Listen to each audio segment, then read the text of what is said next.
Hello guys, welcome to আর back to my channel Shreyas ব্লগে তোমাদের সবাইকে ওয়েলকাম। আশা করি তোমরা সবাই অনেক ভালো আছো আর আমিও অনেক ভালো আছি। তো আজকে যাব ঘুরতে, তো তাই বাড়ি থেকে ইন্ট্রোটা নিয়ে নিচ্ছি, চলো দেখা যাক। তো আমরা আমাদের গন্তব্যস্থলে যাওয়ার জন্য রওনা দিয়ে দিয়েছি। তো আমরা আমাদের গন্তব্যস্থলে পৌঁছে গিয়েছি।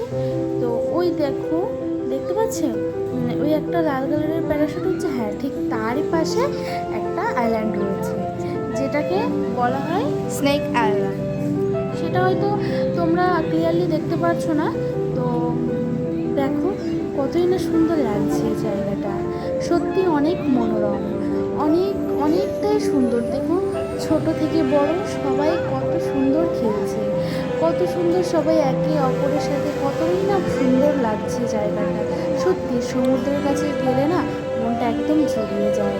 কত লোকের সমাগম, দেখুন সবাই একসাথে বসে কতই না মজা করছে।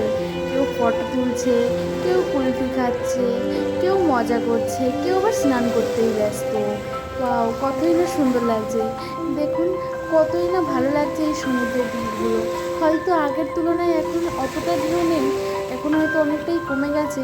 দেখুন চারিদিকের প্রকৃতিটা কতই না সুন্দর, কতই না সমাগম, কতই না সুন্দর। দেখুন এই যে ঢেউগুলো কতই না ভালো লাগছে। সত্যি দিন শেষে বিকেলবেলায় যখন এই সমুদ্রের ধারে যাওয়া যায়, তখন না মনটা সত্যি অনেক সুন্দর হয়ে যায়, এত সুন্দর লাগে যে আর বাড়ি। এই যে আইল্যান্ডটা যার কথা এতক্ষণ বলা হয়েছিল, এর নাম হচ্ছে স্নেক আইল্যান্ড। তার পাশেই রয়েছে বড় জাহাজ, আর প্যারাশুটটা অনেক উপরে উঠে গেছে।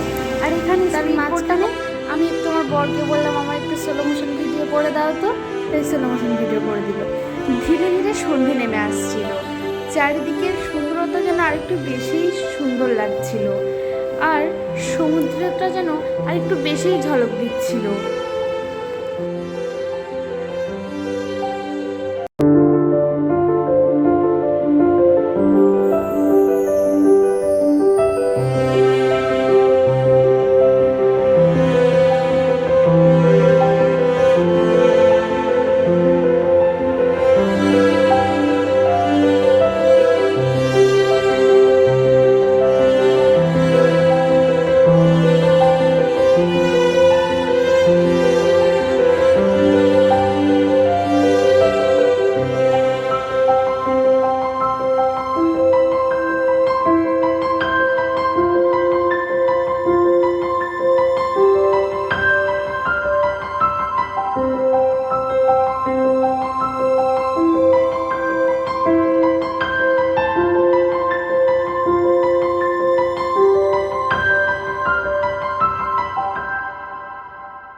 ভিডিওটি ভালো লাগলে লাইক, কমেন্ট, সাবস্ক্রাইব এবং শেয়ার করে দেবেন।